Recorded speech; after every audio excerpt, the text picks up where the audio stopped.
Ambassador Shoniwa, thank you so much for joining us today.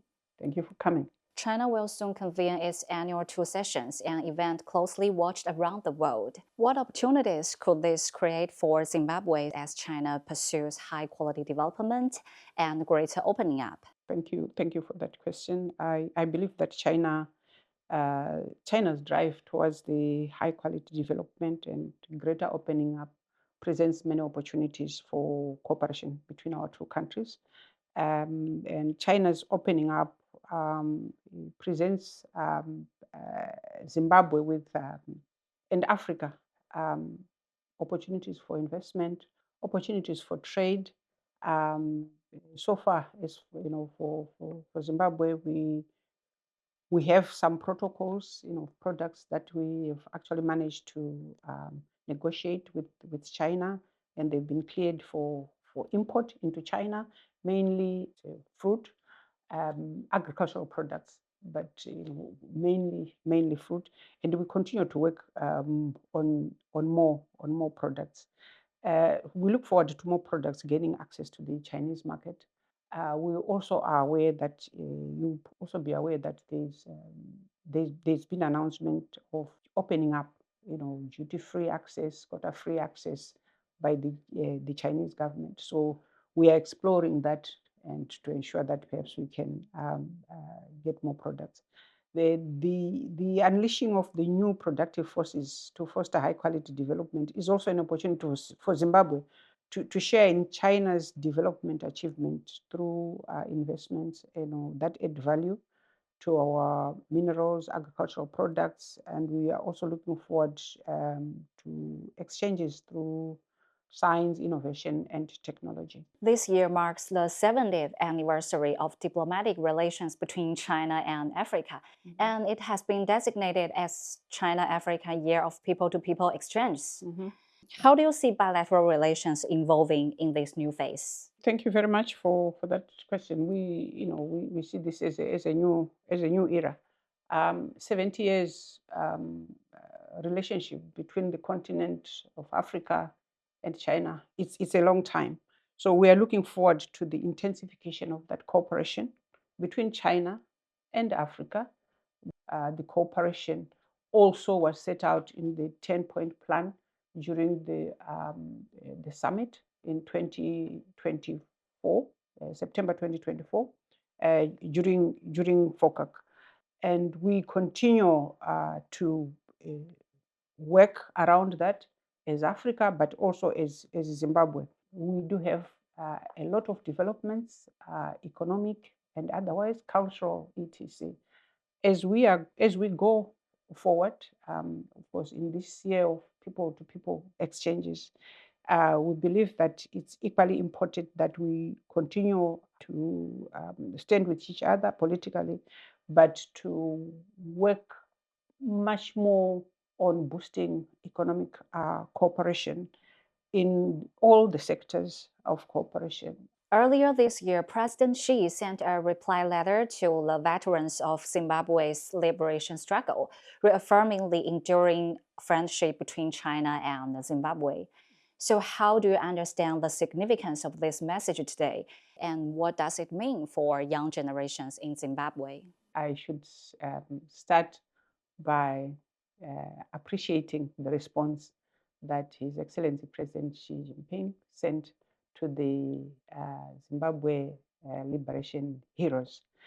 The response that was done by President Xi, it's very, very significant.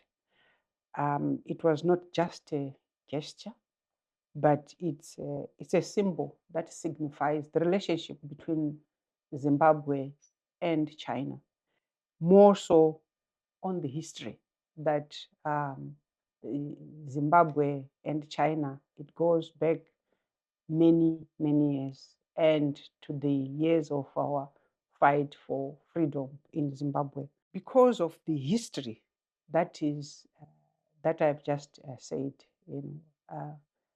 the history of Zimbabwe cannot be written without that chapter where China came in to assist materially and morally in our fight for freedom.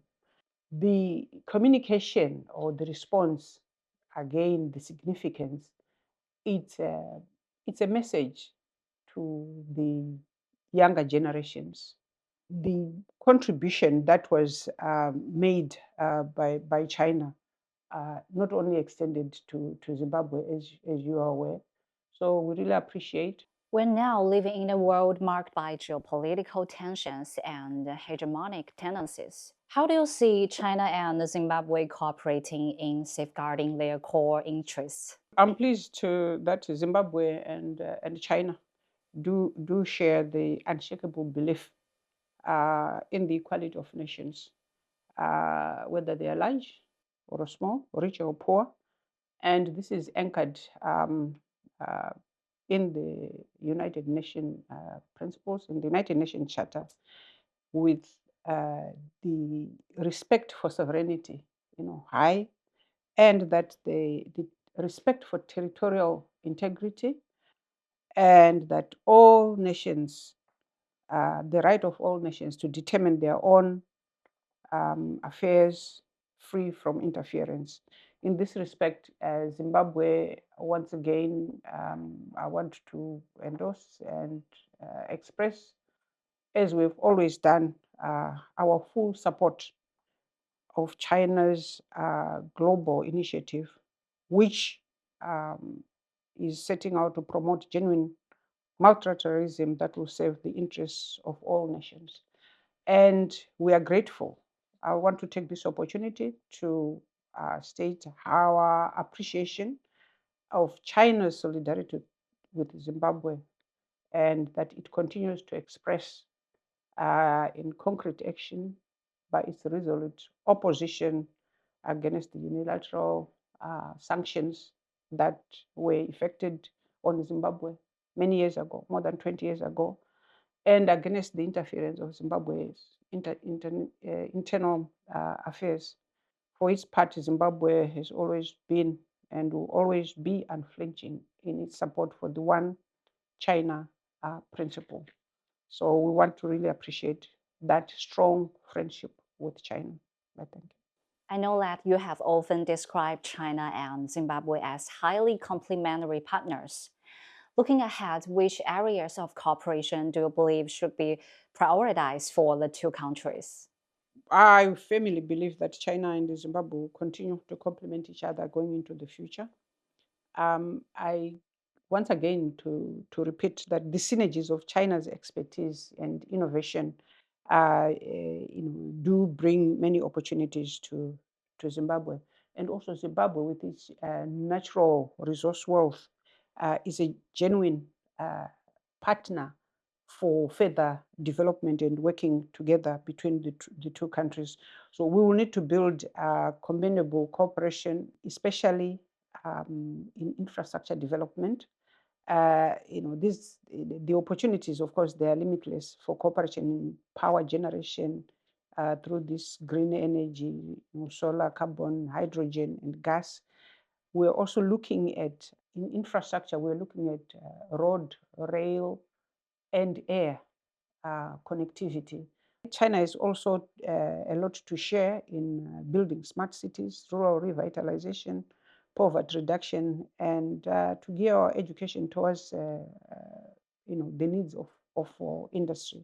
So we are looking forward, going into the future. We're looking forward to partnering with Chinese companies as we implement our national development strategy 2026 to 2020 to 2030.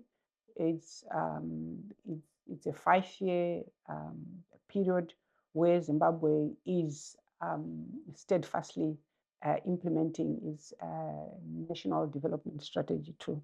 And we are looking forward to China being a partner.